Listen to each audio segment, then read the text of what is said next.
آپ کی خدمت میں ایک اور ویڈیو کے ساتھ حاضر ہوں۔ امید کرتا ہوں کہ آپ دوستوں کو پسند آئے گی، تو چلیے بڑھتے ہیں ویڈیو کی طرف۔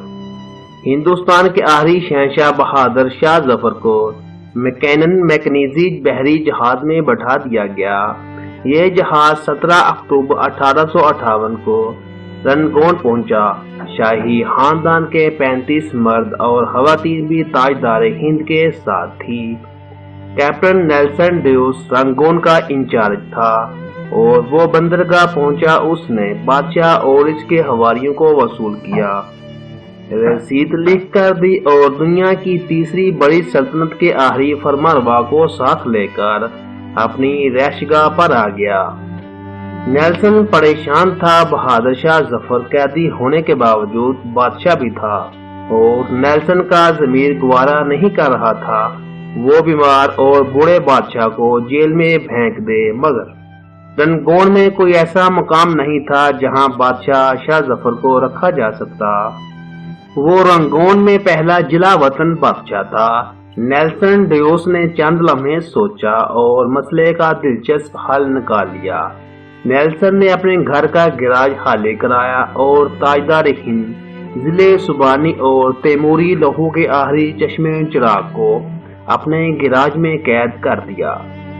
بہادر شاہ ظفر 17 اکتوبر 1858 کو اس گراج میں پہنچا اور 7 نومبر 862 تک 4 سال وہاں رہا۔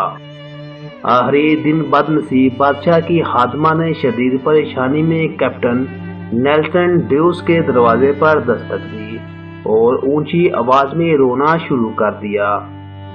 ملازمہ کی آواز سن کر نیلسن نے اپنا پسٹل اٹھایا، گارڈز کو ساتھ لیا اور گراج میں داخل ہو گیا۔ بادشاہ کی آخری آرام گاہ کے اندر بدبو موت کا سکوت اور اندھیرا تھا۔ ارتلی لیمپ لے کر بادشاہ کے سرہانے کھڑا ہو گیا۔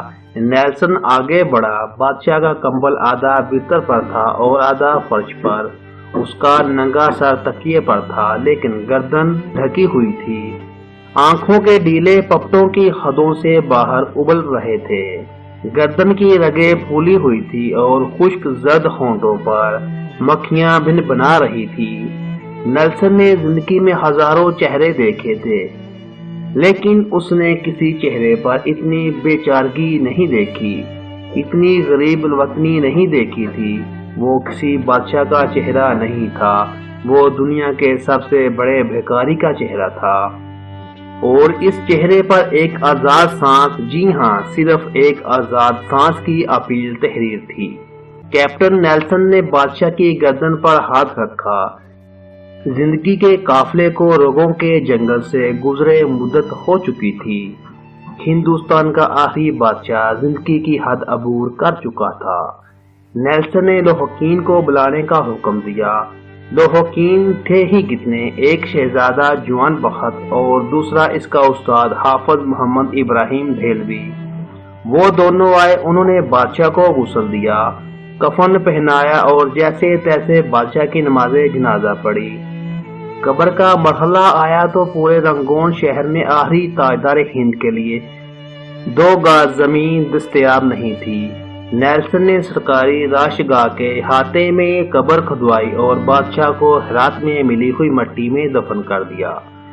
قبر پر پانی کا چھڑکاؤ ہو رہا تھا، گلاب کی پتیاں بکھیری جا رہی تھی، تو استاد حافظ ابراہیم دہلوی کی خزاں رسیدہ ذہن میں 30 دسمبر 1837 کے وہ مناظر دوڑنے بھاگنے لگے جب دلی کے لال قلعے میں 62 برس کے بہادر شاہ ظفر کو تاج پہنایا گیا۔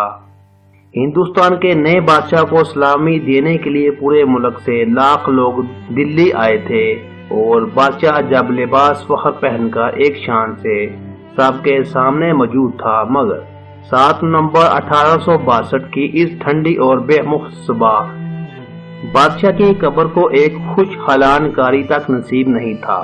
استاد حافظ محمد ابراہیم دہلوی کی آنکھوں میں آنسو آ گئے۔ اس نے جوتے اتارے، بادشاہ کی قبر میں پنیتی میں کھڑا ہوا اور سورۃ توبہ کی تلاوت شروع کر دی۔ یہ قرآن مجید کی تلاوت کا اعجاز تھا۔